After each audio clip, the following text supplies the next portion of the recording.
Hello, English learners! Welcome back to another exciting episode of Level Up English. This is your cozy, safe space to relax, recharge, and naturally improve your English skills. I'm Sarah. And I'm Alex. Hello, everyone. It is such a beautiful day to be here with you all. The studio feels really warm and happy today, doesn't it, Sarah? It really does, and I think that is because we have such amazing listeners joining us from all over the world. Now, before we dive into today's topic, I want to give you a quick reminder about the level of this episode. That's right. We know English can sometimes feel too fast or too difficult. So today, we are going to speak at an A2 to B1 level. Exactly. We will speak slowly, clearly, and use simple, natural expressions. So please don't worry about understanding every single word. Just let the conversation flow into your ears. You are doing a great job just by being here.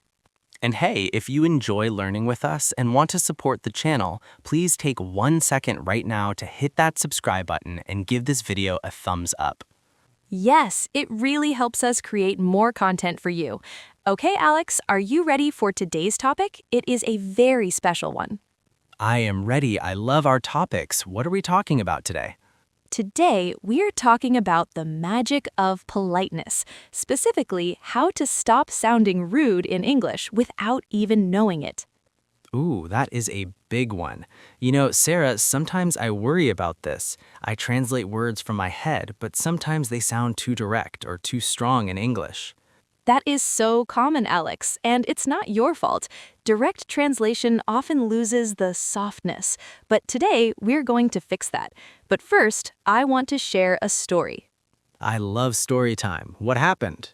So yesterday morning, I was at a very busy coffee shop.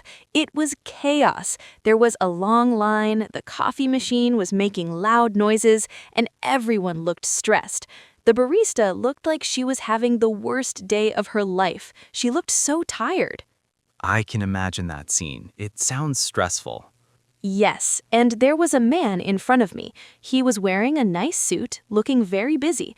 When he got to the counter, I thought he was going to be impatient, but instead he did something amazing. What did he do? Did he give her a big tip? Better, he looked her in the eye, gave her the warmest smile, and spoke so gently. He didn't say, "Give me coffee." He used these beautiful, soft phrases. He said, "I know you are super busy, but could I possibly have a latte when you have a moment?" Wow, when you have a moment, that takes the pressure off completely. Exactly, and the reaction was instant. The barista's face completely changed. She smiled back, her shoulders relaxed, and she actually laughed. It was like magic. The whole atmosphere changed just because of his words.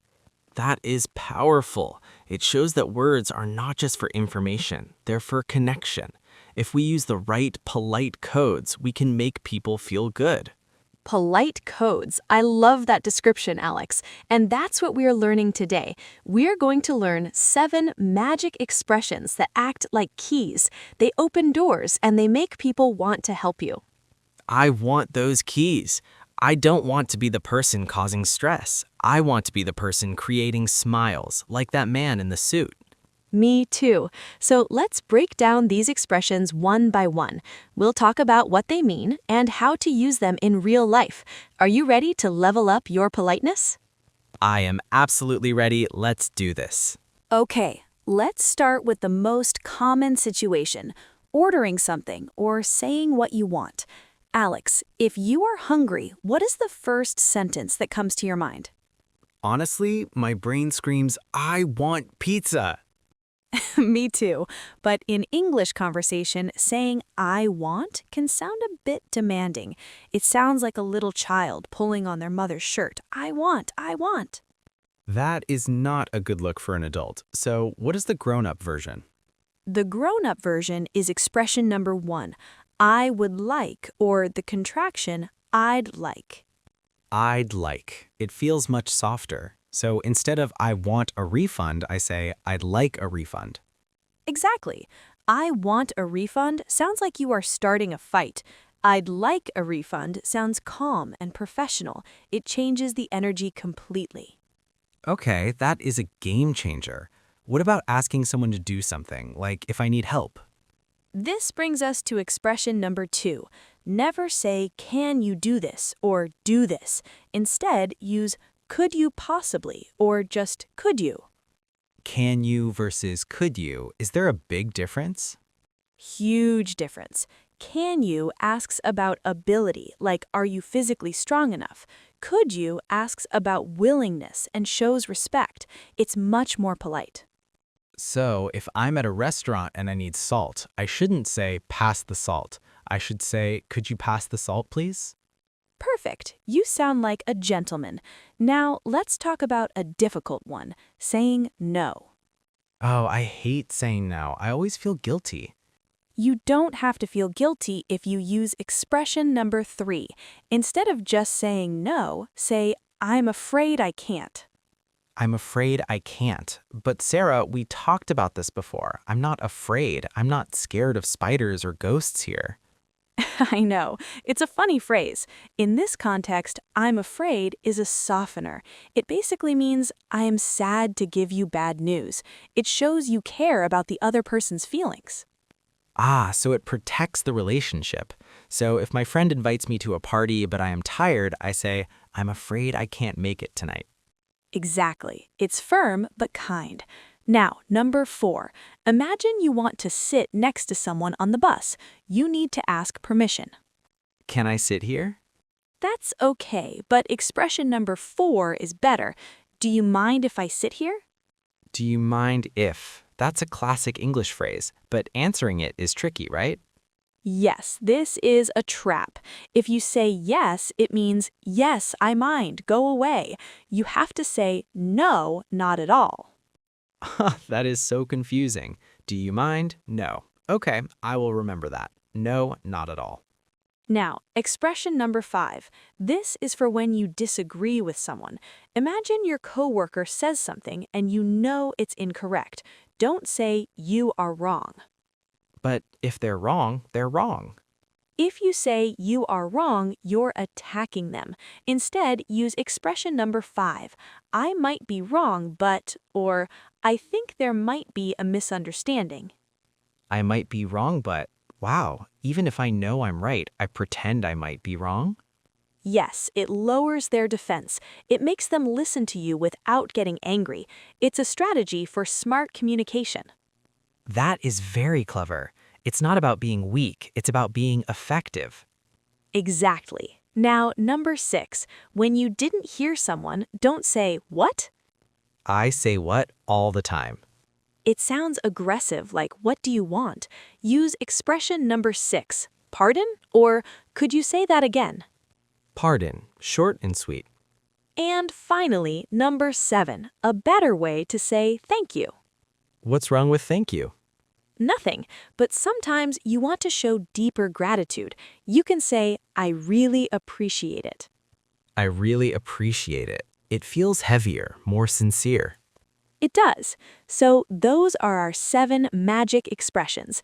I'd like, could you, I'm afraid, do you mind, I might be wrong, pardon, and I appreciate it. These are gold, Sarah. I feel like I have a toolbox of politeness now. You do, but having a toolbox is not enough. You need to practice using the tools. Oh, I know what time it is. It's time to train our mouths. Yes, it's time for our shadowing practice. Let's make these phrases stick. All right, everyone, welcome to the shadowing section. This is the most important part of the episode because this is where you speak. So how do we do this, Sarah? It is very simple. I will explain the phrase one more time briefly. Then I will say the sentence clearly. I want you to repeat after me. We will leave a quiet space for you. Don't just listen in your head. Speak out loud. Scare your cat. It's okay. Yes, scare the cat. Okay, let's begin. First, the polite way to say what you want. Instead of I want, use this. I'd like a coffee, please. One more time. Feel the softness. I'd like a coffee, please. I'd like a coffee, please? Next, the polite way to ask for help. Instead of can you, use this. Could you possibly help me? Again, focus on the word possibly. Could you possibly help me? Could you possibly help me? Next, the soft way to say no. I'm afraid I can't come. Again, sound sincere. I'm afraid I can't come. I'm afraid I can't come. Next, asking permission. Remember, the answer is no, not at all. Do you mind if I sit here? Again, make your voice go up at the end. Do you mind if I sit here? Do you mind if I sit here? Next, disagreeing without fighting. I might be wrong, but I think differently. Again, this is a long one. Take a breath. I might be wrong, but I think differently. I might be wrong, but I think differently. Next, when you didn't hear someone. Pardon? Could you say that again? Again, pardon? Could you say that again? Pardon? Could you say that again? Last one, the deep thank you. I really appreciate it. Again, stress the pre in appreciate. I really appreciate it. I really appreciate it. Woohoo! Fantastic job, everyone. Take a deep breath. You worked hard. Yes, great job. You know, Sarah, hearing these phrases repeated, it really changes the mood. I feel calmer just saying them. That is the true magic of politeness, Alex. It doesn't just change how people see you, it changes how you feel about yourself. When you speak with dignity and respect, you feel more confident. I agree. It's like wearing a nice suit, but for your voice. I'm definitely going to use I'd like instead of I want today. That is a great goal. And remember, you don't have to use all 7 expressions today. Just pick one, and try to use it in a real conversation. Yes, small steps lead to big changes. And we want to hear from you too. Tell us in the comments, which expression is your favorite? Or do you have a story where politeness helped you? We read every single comment. We really do. Your stories inspire us. Thank you so much for spending your valuable time with us today. Keep practicing, stay polite, and keep leveling up. I'm Sarah. And I'm Alex. Have a wonderful day. Bye. Bye.